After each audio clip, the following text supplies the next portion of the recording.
Bonjour à tous et à tous. Vous êtes bien sages ce matin chaud, hein?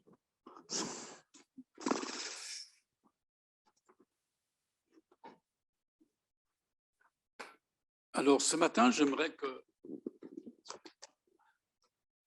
ouvre la parole de Dieu dans le deuxième livre des rois, au chapitre 4, à partir, on ne va pas tout lire le récit, mais ce que j'aimerais partager avec vous est basé au chapitre 4, alors du verset 8 jusqu'au verset 37. Donc, on ne va pas tout lire ces passages, mais peut-être vous qui êtes lecteur de la Bible, vous allez vous rappeler de ce texte, de la guérison du fils de la Sunamite avec le prophète Élisée. Les passages, j'aime beaucoup ce texte, on ne va pas tout le lire, mais quelques passages que je citerai ici et là avec des versets pour qu'on puisse suivre vraiment cette histoire. Seigneur, nous voulons te prier ce matin pour ta parole, afin que tu nous fasses grâce, que tu nous conduises. Seigneur, c'est toi qui nous diriges dans ta parole, qui nous aide aussi à la comprendre et aussi à tirer toutes sortes de principes pour notre vie de tous les jours, mais aussi pour la vie de l'Église. Seigneur, je prie afin que ces pensées partagées puissent trouver un écho dans nos cœurs, Seigneur, ce matin, au nom de Jésus. Amen. Gloire à Dieu. Voilà, alors, par rapport à ce texte, il y a plusieurs pensées que j'aimerais partager avec vous. Tout d'abord, il y a un texte là que j'aimerais relever, c'est le verset 26. Verset 26. Alors, le verset 26, c'est une parole d'Élisée. Quand il va à la rencontre de cette femme, il lui dit « Te portes-tu bien ?» En quelque sorte, comment ça va, hein? Te portes-tu bien? Ton mari, ton enfant, se porte-t-il bien? Elle répondit « Bien ». Alors, la première pensée que j'aimerais partager avec vous, c'est une question. Et la question, c'est « Comment ça va ?» C'est ce qu'il dit ici aussi, hein. Comment allez-vous? C'est la parole d'Élisée à cette femme qui s'adresse à elle. Et c'est vrai que cette expression, comment ça va, on le dit sans trop réfléchir, évidemment, parce que voilà, c'est une expression qui, comme je l'ai trouvé, cette signification qui traduit le besoin de s'assurer que le contact passe les uns avec les autres. Si quelqu'un vous demande si ça va, c'est au moins qu'il y a un lien d'une nature quelconque entre vous. En effet, en principe, un inconnu ne vous posera pas la question, sauf s'il veut un contact avec vous. Et on dit souvent comment tu vas, etc. Bon. Mais quand j'ai regardé un petit peu l'origine de cette expression, ben, il faut remonter à la Bible déjà, mais aussi comment est-ce que nous, aujourd'hui, on emploie cette expression qui, en fait, vient d'une ancienne coutume romaine. Et à cette époque-là, on considérait que avoir, excusez-moi l'expression, je ne veux pas aller trop loin, mais avoir un bon transit intestinal, c'était un signe de bonne santé. Alors on posait toujours cette question, comment ça va ton transit en quelque sorte? Et tout le monde savait que c'était un signe de bonne santé. Bien sûr, avec le temps, la fin de la phrase s'est perdue et il reste que le début, comment ça va? Alors, je referme la parenthèse, je referme la porte, etc., parce que, bon, voilà. Alors, ne commencez pas à penser que la prochaine fois, vous allez dire à quelqu'un comment ça va, qu'il y a la suite aussi. Et cette parole d'Élisée est quand même assez pertinente, enfin, d'après ce que j'ai ressenti en lisant ce texte, parce que c'est une parole qui s'adresse d'abord à la femme. Il dit, comment est-ce que tu vas, toi? Comment est-ce qu'il va, ton mari? Et comment va ton enfant ou tes enfants s'il y en avait plusieurs? C'est Et vous avez remarqué que la Sunamite, elle ne répond pas tout de suite à la question. Déjà, par exemple, au verset 13, par exemple, il est dit, attendez, je vais reprendre un peu plus près là. Le verset 13 dit, par exemple, Élisée dit à Géasi, voici, tu nous as montré tout cet empressement, que peut-on faire pour toi, dit-il à la femme. Faut-il parler pour toi au roi, au chef de l'armée? Elle répondit, j'habite au milieu de mon peuple. Elle a de dire, bah, ça va. En fait, cette expression, lorsqu'on essaie un petit peu de fouiller un petit peu le sens de cette expression, ça veut tout simplement dire que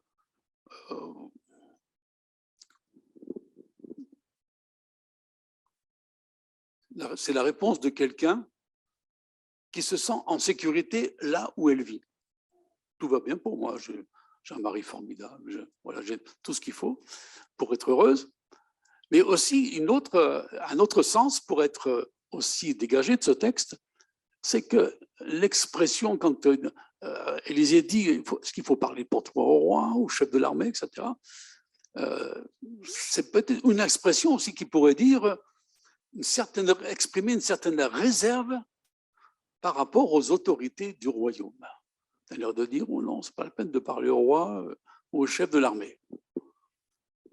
Au verset 23, quand, suite du décès de son fils, elle va partir, en quelque sorte, au verset 23, son mari lui dit, mais pourquoi est-ce que tu vas aller voir l'homme de Dieu, etc., etc. Et elle lui dit, mais tout va bien, c'est-à-dire, ça va. Parfois, on a aussi ce genre de salutation comme ça, ou ce genre de réflexion, pour couper court à toute objection. Elle ne veut pas parler avec son mari. Elle dit, voilà, bon, son mari dit, mais pourquoi tu vas là-bas voir l'homme de Dieu? Et elle dit, tout va bien. C'est-à-dire, elle ne répond pas à son mari, quoi. Elle coupe court à toute discussion. C'est ce qui se passe aussi avec nous des fois. Hein. On n'a pas envie de discuter avec quelqu'un, etc. Ou, on n'a pas envie d'entendre des conseils, des objections, etc. Ça va, ça va. Bon. Et au verset 26, elle va faire aussi la même réflexion à Géasi lorsque la situation est pourtant dramatique. Elle va répondre « tout va bien ». Alors que ce n'est pas vrai. Ouais, comme ça, on a aussi parfois ces attitudes, hein, en disant « ouais, ça va ». Mais en fait, parce qu'on n'a pas envie de parler. Parce que parfois, il y a des gens qui vous disent « ça va », mais ils ne vont pas plus loin. C'est simplement une formule qu'on emploie, mais il n'y a pas de réel contact, de réelle relation. Alors là, cette pensée d'Élisée par rapport à la femme, quand il lui dit « comment est-ce que tu vas, toi, ton mari et tes enfants ?» Ça m'a interpellé parce qu'en fait, on s'aperçoit qu'au-delà de cette question, il y a quand même un désir de Dieu. C'est comme si, en quelque sorte, on pouvait penser une chose, qui est biblique bien sûr, c'est que Dieu cherche notre cœur. Il te cherche, toi. D'ailleurs, depuis la Genèse, vous avez remarqué, par exemple, quand il court dans le jardin, il passe dans le jardin, c'est-à-dire à la rencontre d'Adam, il lui dit « Où es-tu » Il ne dit pas « Où êtes-vous » etc. Non, il dit « Adam, où es-tu » C'est-à-dire que, quelque part, ça nous interpelle afin qu'on puisse s'intéresser à la personne avec qui on parle. Ça arrive parfois qu'on parle avec des gens, puis d'un seul coup, notre pensée, elle part ailleurs, et on n'est plus avec la personne. Ou alors, on pense à autre chose. Par exemple, quand dans Jean 21, 20 à 23, quand Pierre va parler avec Jésus, etc., Jésus a dit quelque chose à Pierre concernant lui personnellement, mais Pierre, d'un seul coup, il se tourne, il voit Jean, le disciple que Jésus aimait, il dit, mais et lui, qu'est-ce qui va lui arriver? On est toujours curieux des autres. Hein. Jésus lui dit, mais que t'importe? Toi, suis-moi. On est toujours en train de vouloir savoir ce qui va se passer pour l'autre. Tu vois, Seigneur, l'autre, voilà ce qu'il fait, voilà ce qu'il a dit, etc. Mais toi, Dieu te cherche, toi, il te parle à toi. C'est un appel personnel. Vous avez remarqué dans la Bible, par exemple, il y a aussi comme ça des choses tout à fait personnelles. Par exemple, Dieu dit à Abraham, va-t'en de ton pays, de ta patrie, de ta maison. Il s'adresse à Abraham. À Moïse, il va dire, dans Exode 3,10, va, je t'envoie. À Gédéon, il lui dit, va avec cette force que tu as. N'est-ce pas moi qui t'envoie, etc. À Paul, il va dire, lève-toi, Paul. Voilà pourquoi je te suis apparu, je te destine à être serviteur et témoin des choses que tu as vues et de celles pour lesquelles je t'apparaîtrai, etc., etc. On pourrait multiplier comme ça les versets dans la Bible, par exemple à cet appel de Jésus dans Jean 7, 37, où il est dit, si quelqu'un a soif, qu'il vienne à moi et qu'il boive. Celui qui croit en moi, des fleuves d'eau vive couleront de son sein, comme dit l'Écriture, et l'apôtre Jean explique ce texte en parlant du Saint-Esprit.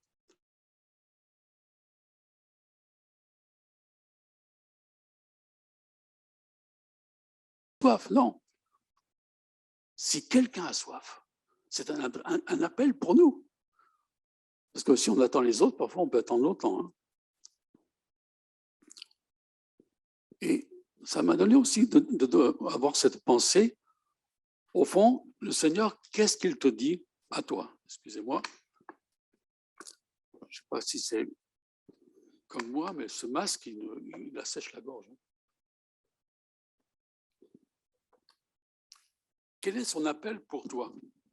Je crois que la pensée ici que j'aimerais partager, c'est tout simplement celle-ci. C'est Dieu est-il toujours au centre de tes priorités? Vous avez remarqué dans nos vies chrétiennes, au fur et à mesure, peut-être, les priorités peuvent glisser. C'est plus le Seigneur vraiment qui est le centre, même si on aime le Seigneur, mais ça s'est décalé un petit peu sur la droite ou la gauche, peu importe. Et ce que nous faisons alors, ça devient prioritaire. Mais le Seigneur n'est plus au centre. Ça glisse un petit peu sur le côté. Et c'est pour ça que cette parole d'Église est quand même intéressante. Il dit, mais toi, il parle d'abord à la femme, comment est-ce que tu vas toi? Ton mari, tes enfants. C'est-à-dire, à un moment donné, il faut se rappeler que notre épouse, nos enfants, passent avant ce que nous faisons. Par exemple, vous avez un bel exemple dans la Bible avec David. Le roi David a vraiment connu des choses extraordinaires. Il a fait beaucoup pour la nation, David. Il a eu des conquêtes, etc. Le territoire a augmenté en surface, enfin en possession, domination. Mais vous avez remarqué une chose, c'est que David a perdu le contrôle de sa famille. D'abord, il avait plusieurs femmes. La polygamie, dans l'Ancien Testament, on le voit souvent, mais ça n'a jamais été dans le plan de Dieu. Ensuite, non seulement cela, mais il y a eu l'inceste dans sa maison. Dans 2 Samuel 13, entre Amnon et Tamar. Une conséquence aussi de la polygamie. Il y a eu aussi de la rébellion dans sa maison, avec Adonijah, etc., et Absalom. Vous voyez, petit à petit, le Seigneur n'est plus le centre.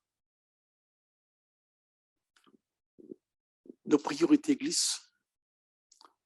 Et ce que nous faisons devient propriétaire, même dans le service de Dieu, en toute chose. C'est Dieu qui doit rester le centre. Une autre pensée, ça concerne Élisée. Quand, en quelque sorte, Élisée voit cette femme venir à lui,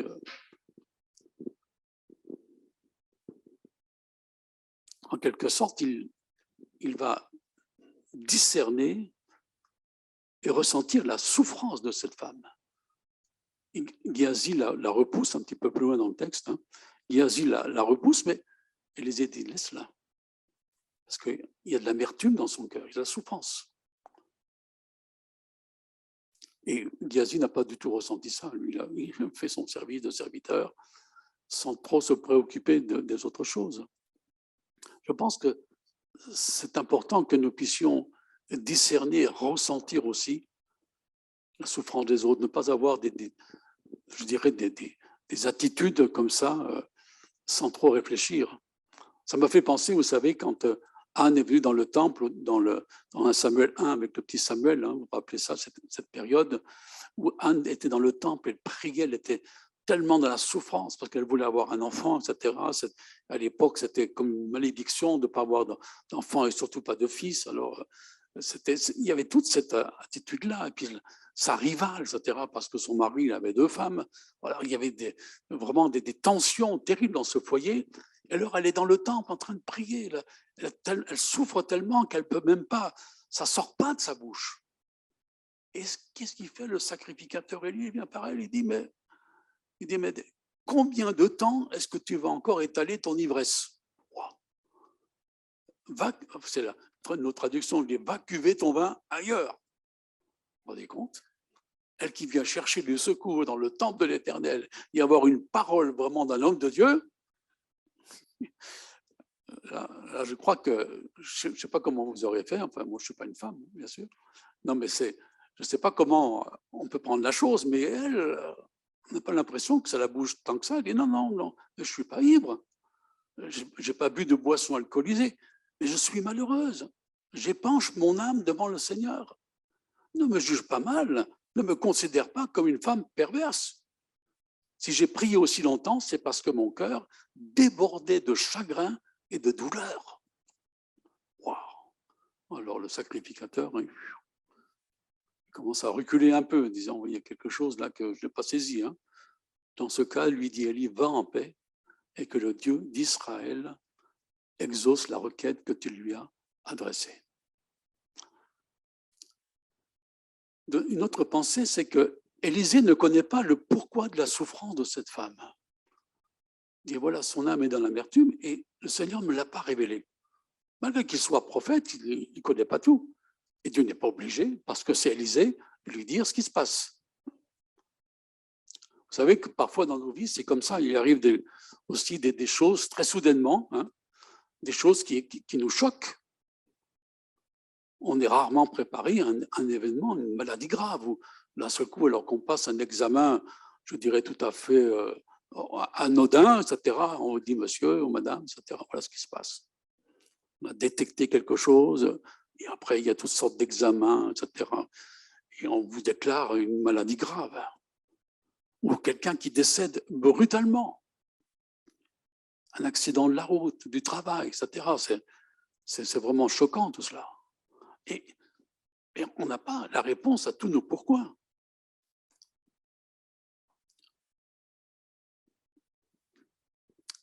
Je pense que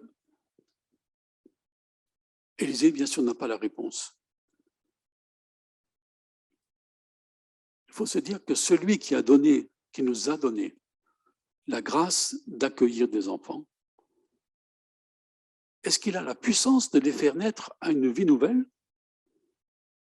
Notre amour, même maternel, ne le peut, ni notre volonté, mais seule la puissance de l'Esprit le peut.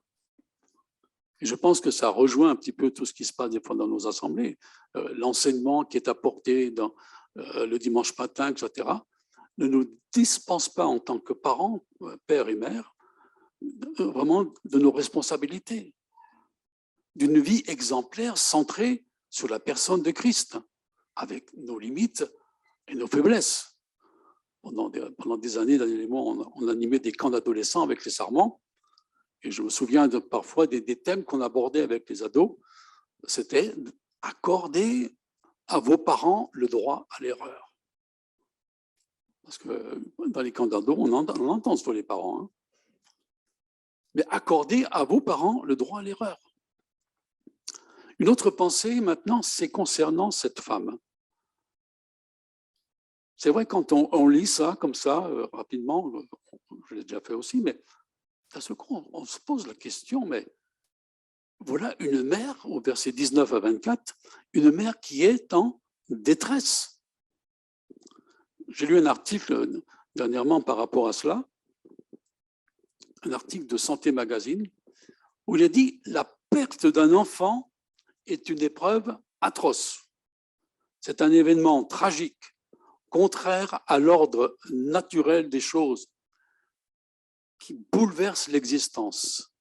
Des parents endeuillés confient avec pudeur leur douloureux vécu.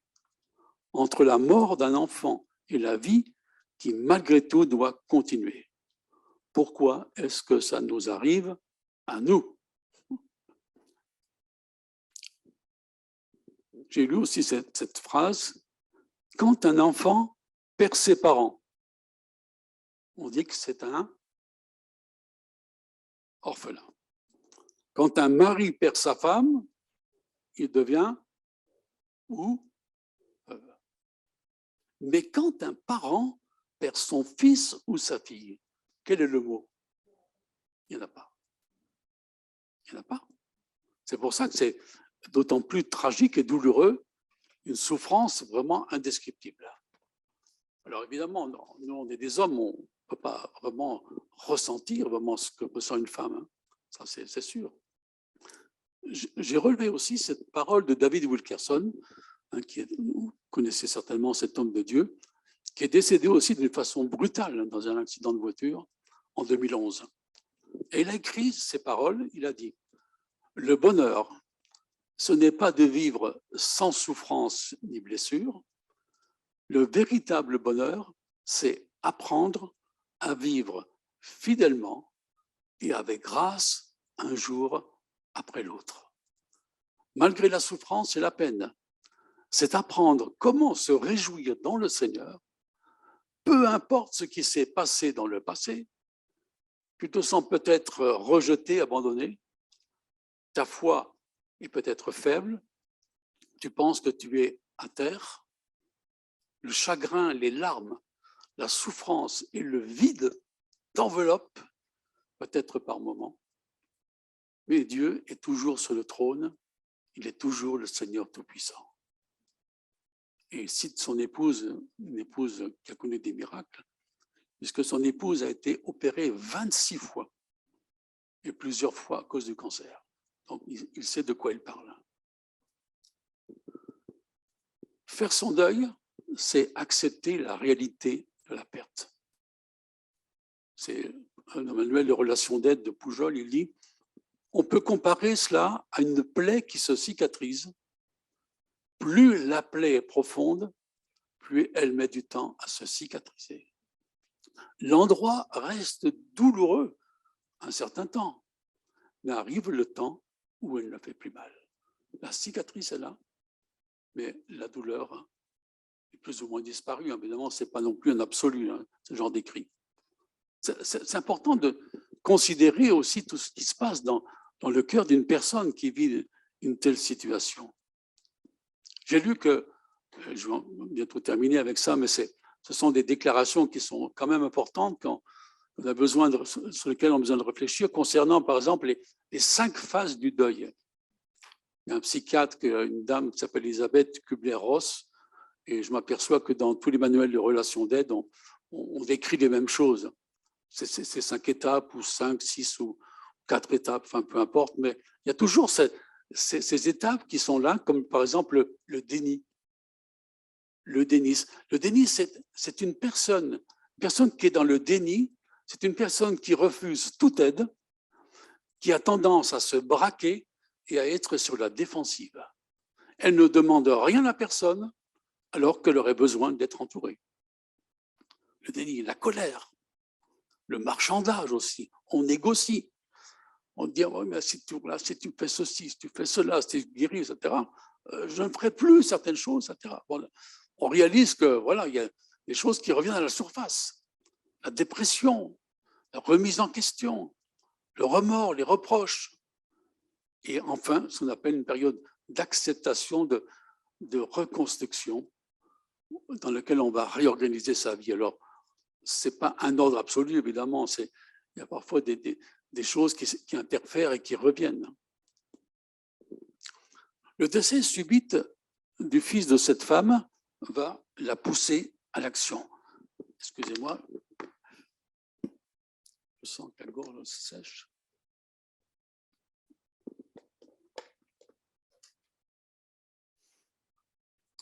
Va la pousser à l'action. C'est quand même, voilà, elle ne reste pas sur elle-même. Son enfant, ben, bien sûr, il a maintenant un certain âge, je ne sais pas exactement quel âge il a, mais puisqu'il accompagne son père pour faire la moisson, il doit quand même avoir un certain âge.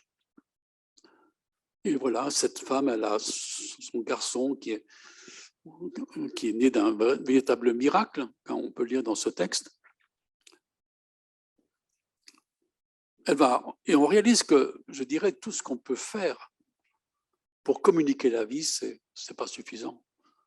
On a parfois de la bonne volonté, qu'on soit un père ou une mère, mais c'est pas notre amour qui peut vraiment changer les choses. D'ailleurs, l'apôtre Jean le dit bien, tous ceux qui l'ont reçu, elle a donné le pouvoir de devenir enfants de Dieu, à ceux qui croient en son nom, qui sont nés non du sang, ni de la volonté de la chair, ni de la volonté de Dieu, mais de la volonté de l'homme, mais de Dieu. C'est Dieu qui fait naître la vie nouvelle. Alors cette femme, peut-être qu'elle se pose la question, mais c'est lui qui m'a prophétisé la venue de cet enfant, qui a dit dans un an, voilà, un fils va naître. Et cette femme dit, mais, Seigneur, ne trompe pas ta servante. Géasi me dit, mais son mari est vieux, etc. Mais voilà, le miracle a eu lieu, l'enfant est venu. Et quand cette femme va bien sûr trouver le prophète, comme en quelque sorte pour avoir une réponse à son souci, ou qu'Élisée fasse quelque chose, elle ne sait pas trop comment ça va se passer. Alors la première chose que Élisée fait, il dit à Géasi, voilà, prends mon bâton, tu vas poser mon bâton sur l'enfant, etc. Et donc Élisée va faire ce que Géasi va faire ce qu'Élisée le fait. Il va venir dans la chambre là, la chambre haute où la maman avait épousé son enfant. Il va mettre le bâton sur l'enfant, mais rien ne se passe. Il n'y a pas de mouvement, il n'y a rien du tout. Et c'est vrai que j'ai bien aimé ce petit commentaire que j'ai lu par rapport à ça. C'est quand même, ça nous indique quelque chose pour nous aussi ce matin, c'est que dans nos vies, cela nous montre de nous garder d'un service formaliste et j'allais dire même professionnel. De nous garder d'un rituel sans vie, un service des œuvres, des sacrifices sans amour, comme 1 Corinthiens 13 le suppose. Ne devenons pas des cymbales qui retentissent. C'est important parce qu'on peut faire des choses machinales. Tout ce qu'on fait, je dirais la louange, le chant, la sainte scène, le service, on peut faire des choses tout à fait machinales, bien sûr, qu'il faut les faire, bien sûr. Mais combien on a besoin de réaliser que, par rapport à ce qu'on fait, de réfléchir à ce qu'on fait, afin que ce que nous faisons vienne vraiment de notre cœur et qu'il y ait cette vie vraiment dans nous. En fait, tout service est un peu basé là-dessus, en fait. Ce qu'on peut faire, même apporter aux enfants, etc. Comme j'ai dit, conduire un moment de louange. Dans tous ces domaines-là, il y a quelque chose qui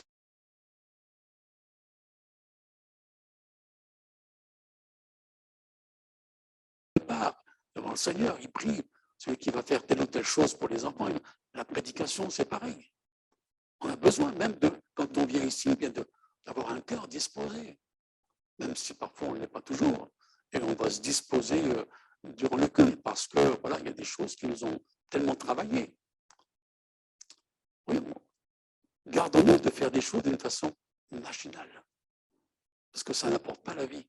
Vous voyez, par exemple, dans Luc 10, avec le Samaritain qui va se pencher sur le blessé du chemin, vous avez deux personnes qui viennent, religieuses, là, qui passent, qui regardent, etc., mais qui ne font absolument rien, parce qu'ils sont imprégnés de leur, vraiment de leur formaliste, vraiment de toutes sortes d'idées concernant, je dirais, le fait de toucher presque quelqu'un qui est à demi-mort. Alors, s'il est à demi-mort, il n'est pas tout à fait mort, mais est-ce qu'on va être contaminé? Est-ce qu'on va contamination, est-ce qu'on va être souillé par ce contact, etc. Il vaut mieux passer à côté. Alors, on accomplit un service formaliste, on passe à côté. Et on ne se penche même pas sur le blessé du chemin. Quand on regarde maintenant Élisée, c'est quand même quelque chose de particulier. Géasi, on ne voit pas, il n'y a pas de mention de prière. Enfin, Élisée, lui, il va entrer dans la chambre, et il va fermer la porte pour prier l'Éternel. Vous vous rappelez, Matthieu 6, quand tu pries, entre dans ta chambre, ferme ta porte. Voilà. Alors il fait quelque chose de vraiment un peu étonnant, il va entrer en contact avec l'enfant, au verset 34, on le voit. il va mettre sa bouche sur sa bouche, ses yeux sur ses yeux, et la Bible dit qu'il va se courber sur l'enfant. La traduction dit, voilà, il s'est agenouillé sur l'enfant, il s'est couché, enfin on sent que dans ce qu'il fait, il y a véritablement, j'allais dire, un corps à corps. Il y a un véritable combat spirituel. D'ailleurs, certaines versions disent, au lieu que l'enfant éternue 7 fois, certaines versions marquent qu'il s'est courbé 7 fois sur l'enfant. Bon, et ça veut dire en tout cas qu'il y a un véritable combat. Et d'ailleurs, quand on s'aperçoit de ce que fait Élisée, quand vous lisez ce texte, il dit, il va d'abord se courber sur l'enfant, etc.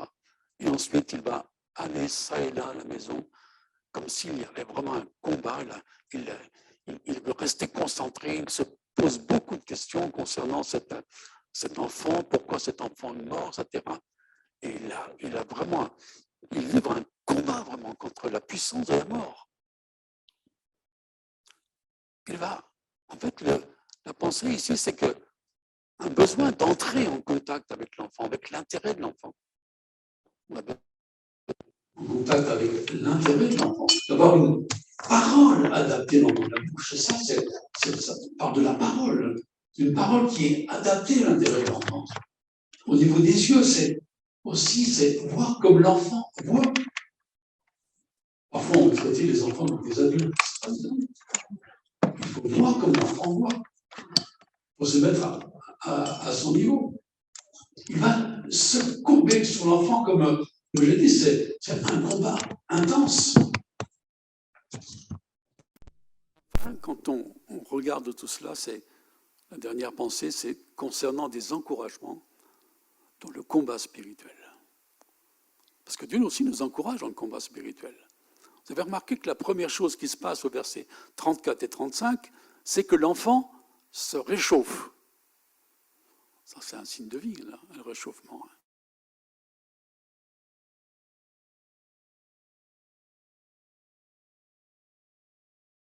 Persévérante, les relations se réchauffent. Lorsqu'on prie pour nos voisins, nos amis, etc., des gens prient pour eux. Avant d'entrer en contact, on prie déjà pour eux, afin qu'il y ait des relations qui s'établissent. Et peu à peu, les choses, bien sûr, se réchauffent. D'abord, c'est relations avec Dieu, d'abord, mais aussi les uns avec les autres.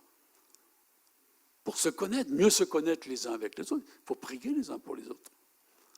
Des fois, ici, on a une petite assemblée, on n'est pas 1000 ou 3000, hein. On peut facilement se connaître. Hein. Ah tiens, ce frère-là, cette sœur-là, ce couple-là, je ne connais pas.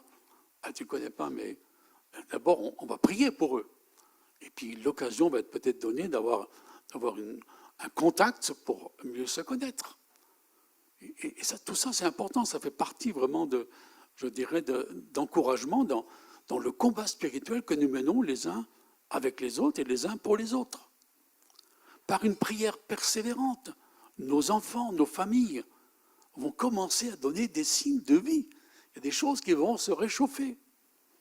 Il y a des choses qui vont être écoutées. Il y a des paroles qu'on va donner qui vont, en quelque sorte, porter quelque chose dans le cœur. Et comme ça, des expériences qui nous marquent, qui nous font réfléchir que Dieu est en train de réchauffer les cœurs. La deuxième chose qui se passe ici, c'est que l'enfant va éternuer. Bon, vous avez déjà éternué, hein, il y a différentes choses. Mais l'éternuement, ça veut dire un retour à la vie. Alors bien sûr, j'ai cherché ce que ça veut dire l'éternuement, parce que bon, on peut parler d'éternuer, mais pourquoi? Qu'est-ce que ça veut dire? L'éternuement, ça correspond à un mécanisme de défense de l'organisme et qui permet à chaque individu qui éternue d'expulser du nez des particules, des agents irritants ou des microbes qui pourraient causer une infection. Voilà ce que ça veut dire. C'est pour ça qu'on met la main devant la bouche. Hein, qu'on dit, quand tu éternues, tu mets ta main dans ta bouche. Ou tu éternues dans ton coude, enfin bref. Oui, parce que parfois certains éternuent, ils ne font pas attention, puis ce coup, vous êtes avec le parapluie. Enfin, quand même pas, j'exagère. Hein. éternuer. J'ai lu aussi quelque chose par rapport à l'éternuement, et ça va être un petit peu étonnant.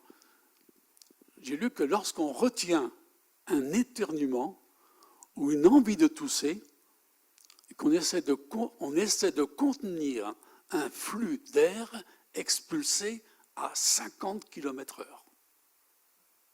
Étonnant, hein? Enfin, il ne dépasse pas la vitesse, ça va, hein, il n'aura pas de PV. Cela entraîne une augmentation massive de pression de votre nez, de votre gorge, de vos yeux, de votre système vasculaire et dans la boîte aussi crânienne de la tête. Vous savez, quand on réfléchit à toutes ces choses, on se dit, mais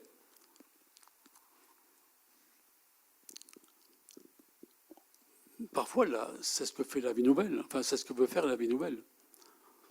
Une vie nouvelle qui nous libère. J'ai employé même l'expression que la définition, là, qui expulse de nos cœurs tout ce qui nous irrite, tout ce qui nous infecte. Hébreux 12-15 parle de racines d'amertume qui produisent des rejetons et qui causent du trouble et qui, plusieurs en sont affectés. L'amertume est une émotion négative liée à un sentiment d'injustice dont la colère et le ressentiment sont des composantes importantes. Le péché, nous le savons tous, en tout cas dans l'enseignement de la Bible chrétienne, que le péché irrite le Seigneur et met une séparation entre lui et nous. Par l'œuvre de la croix, nous le savons, il nous en a libérés parce que bien des pensées peuvent nous infecter. La Bible dit que si nous confessons nos péchés, il est fidèle et juste pour nous les pardonner, pour nous purifier de toute iniquité, c'est-à-dire de toute faute, de toute méchanceté aussi.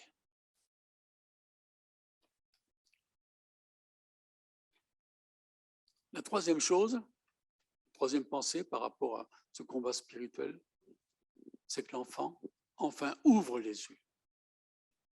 Et ça, c'est la vision qui revient. Il ouvre les yeux, il voit. Vous savez que les uns comme les autres, nos enfants aussi, chacun de nous, on a besoin de passer de la mort à la vie. On a besoin que nos yeux s'ouvrent. Qu'est-ce que dit le Seigneur à l'apôtre Paul dans Acte 26, 17, où le Seigneur dit à Paul, « Je t'ai pris du milieu de ce peuple et des païens vers qui je t'envoie pour leur ouvrir les yeux afin qu'ils se tournent des ténèbres vers la lumière et du pouvoir de Satan vers Dieu et qu'ils reçoivent le pardon des péchés. » C'est vrai que notre vision a besoin souvent de correction. D'ailleurs, quand je regarde un petit peu dans la salle ici, pas mal de lunettes. D'autres, ils ont des lentilles, donc ça se voit moins. C'est plus, voilà. C'est pour l'esthétique peut-être, je ne sais pas. Bon, enfin, paraît qu'on voit mieux avec des lentilles en plus. Mais on a besoin de correction sur le plan physique, bien sûr, physiologique. Et on a besoin que nos yeux s'ouvrent, on a besoin que nous-mêmes, à un moment donné, on a eu les yeux ouverts. Et alors, ça nous a permis de sortir des ténèbres. On s'est aperçu, on a réalisé qu'on était dans les ténèbres. On était sous le pouvoir du diable et du péché. On a reçu le pardon des péchés, on a reçu la délivrance. Nous sommes maintenant des nouvelles créatures en Christ. Donc, en conclusion, je dirais que dans ce domaine-là, nous avons une mission en tant que disciples, mission de disciples, mission de prédicateur, c'est d'ouvrir les yeux des aveugles, afin que les cœurs se tournent vraiment vers le Seigneur, soient dégagés de la puissance des ténèbres, du pouvoir de Satan, et reçoivent le pardon des péchés, le don de la vie éternelle. Conclusion, deuxième point, c'est qu'il y a un besoin toujours actuel. C'est la révélation, la mission, la révélation.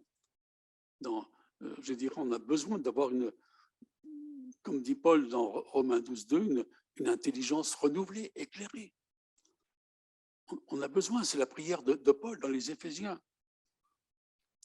qui nous dit qui nous dit dans ce texte qu'il vous donne un esprit de sagesse et de révélation, qu'il illumine les yeux de votre cœur, afin que vous sachiez quelle est l'espérance qui s'attache à son appel. On a besoin d'avoir vraiment une correction dans notre vision spirituelle, une intelligence renouvelée. Et troisièmement, une vision aussi qui discerne la volonté de Dieu dans ce qui est bon, agréable et parfait. Dans Romains 12, verset 2. Seigneur, tu bénisses ces quelques pensées partagées ensemble.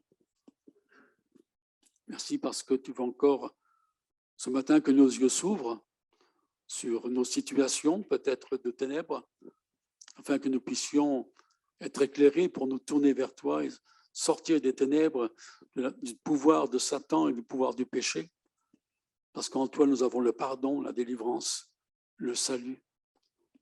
Merci encore parce que tu veux aussi nous aider dans notre vie, dans notre marche, afin que notre vision soit toujours éclaircie et, comme l'Apocalypse le dit, que tu nous donnes un collier pour oindre nos yeux, afin que nous puissions continuer de te voir, que nous puissions continuer de voir le chemin sur lequel nous marchons, que nos yeux soient illuminés pour te suivre, toi, Seigneur.